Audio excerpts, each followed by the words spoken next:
Coucou tout le monde, soyez les bienvenus. Je commence cette vidéo en vous adressant un énorme merci pour vos adorables retours sur la vidéo de la semaine dernière. Moi aussi, je suis vraiment ravie de vous retrouver. Pour la vidéo de cette semaine, toujours le thème Halloween. Je pense que la semaine prochaine ça changera, mais là j'avais encore envie de me faire un petit peu plaisir et j'avais surtout envie de créer une carte avec un effet bandelette. C'est pour ça que je crée ce fond. J'ai choisi la Distress Oxide Thread Burlap. Je fais un fond pour lequel je ne m'applique pas vraiment, puisque l'idée c'est de faire des bandes de tissu, enfin effet bande de tissu un peu salies, un peu vieillies par le temps. Et pour donner un effet encore un peu plus tissu et puis créer un petit peu des petites choses intéressantes sur le papier, je prends la même couleur, mais cette fois-ci en distress classique, et je pose ce tampon Kaisercraft que j'ai depuis fort longtemps. Alors à l'origine, c'est pas lui que je voulais un tampon Stamperia que j'aimais beaucoup, sur lequel on avait un effet trame de tissu assez marqué, et je pense que j'ai dû le donner parce que impossible de le retrouver. Alors j'espère qu'il fait très plaisir à la scrapeuse qui en a hérité. Je l'ai donné ou fait gagner pendant un concours parce que je ne l'utilisais plus. Bref, vous voyez, en fait, il faut garder ses affaires. Non, je suis très contente si ça a fait plaisir à quelqu'un, c'est parfait. Comme je veux des effets bande de tissu, je déchire mon papier. Et tout à l'heure, je n'hésiterai pas à remettre de l'encre pour cacher cette tranche blanche qui tranche un peu trop justement avec l'effet que je recherche.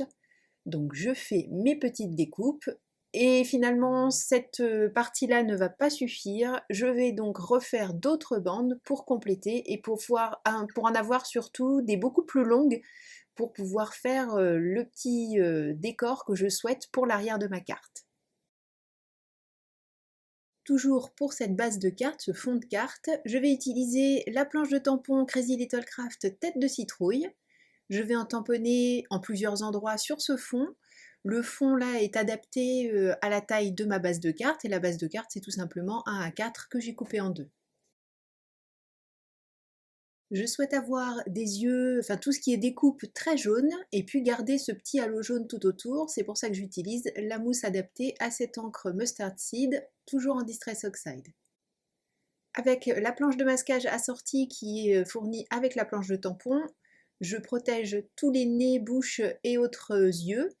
Et je vais réaliser un fond avec une Distress Oxide, la Villainous Potion, et puis la Uncharted Mariner.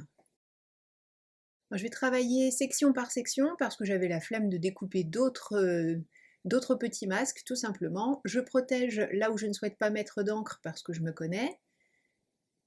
Et j'utilise donc les deux couleurs comme je vous l'ai indiqué, en les mélangeant et en faisant en sorte de bien fondre les transitions, en évitant de trop mordre sur le masquage de protection qui est vers le bas pour éviter d'avoir des choses très marquées. Donc j'essaie de rester dans la section que j'ai choisie et puis petit à petit je vais déplacer tous mes petits morceaux de masque. J'adore le résultat, le contraste entre les yeux, enfin toutes les ouvertures bien jaunes, donc très lumineuses, sur ce fond un petit peu comme on fait la base d'un fond Galaxy en fait, sauf que je ne vais pas rajouter les petites étoiles et que je n'ai utilisé que deux couleurs.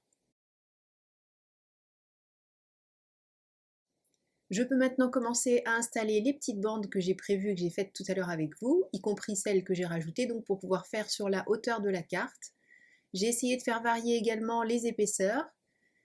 Et je vais en fait, parce que c'est un petit peu difficile de voir comment je vais les agencer, donc je commence, je ne les colle qu'à un bout parce que certaines je vais les faire passer sur le dessus, d'autres sur le dessous. Voilà, essayer de varier un peu, faire en sorte que ce ne soit pas trop répétitif, que ça n'ait pas l'air trop arrangé justement, et faire en sorte aussi de garder un maximum de visages qui apparaissent au travers des différentes ouvertures.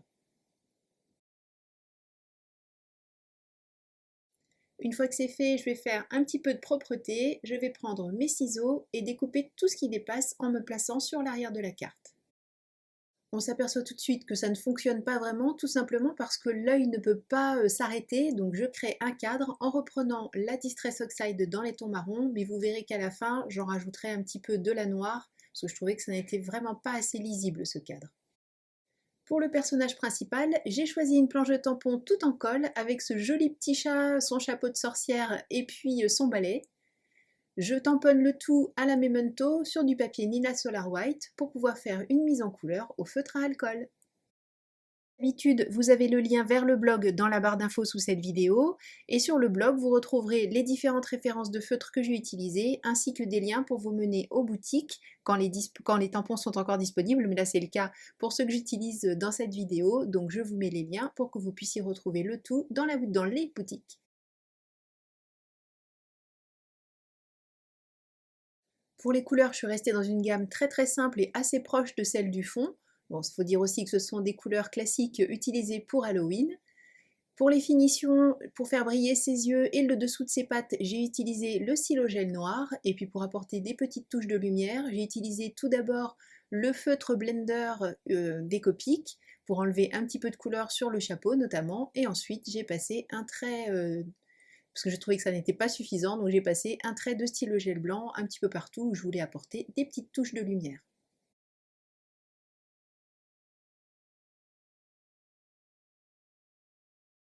Pour le sentiment, j'ai utilisé ce qui était sur la planche de tampon tout en colle, à savoir une phrase qui dit des bonbons ou un sort. Mais comme je souhaite tamponner toutes ces petites choses sur les petites bandelettes, j'ai coupé mon tampon, ce qui ne m'empêchera pas de le réutiliser en une seule plaque si je le souhaite, et j'ai tamponné morceau par morceau sur les bandelettes autour du chat. Pour mettre un peu de relief, j'ai utilisé des carrés de mousse. Donc la plupart du temps maintenant j'utilise du carton, mais comme il me reste des carrés de mousse, il faut bien que je les utilise. Donc c'est ce que j'ai fait aujourd'hui. Et pour la base de carte, j'ai ressorti ma base blanche, mais je la trouvais justement trop blanche. Donc j'ai pris un des feutres gris, le plus clair que ceux que j'ai utilisé tout à l'heure pour la mise en couleur du chat. Comme ça fait un rappel avec le chat, ça ne sera pas trop difficile pour l'œil. Et puis à l'intérieur, ça n'aura que très peu traversé, donc ça ne gâche pas l'intérieur de ma carte. Comme je vous le disais, je trouvais que c'était un peu juste au niveau du cadre. J'ai donc pris la Black Suit, toujours en Distress Oxide. J'ai été un peu violente dans mon attaque, donc le coin supérieur droit est quand même très noir. J'essaie de corriger avec mon chiffon, mais non, ça ne fonctionne pas. J'ai donc repris la Fred Burlap et j'ai repassé un petit peu d'encre pour corriger ce noir et éviter qu'il soit trop présent. Je n'ai plus qu'à coller le tout sur ma base de carte et cette carte est terminée. Merci beaucoup d'avoir suivi cette vidéo, je vous donne rendez-vous très vite pour une nouvelle réalisation. D'ici là surtout prenez bien soin de vous, créez et partagez autour de vous. Gros bisous, bye bye.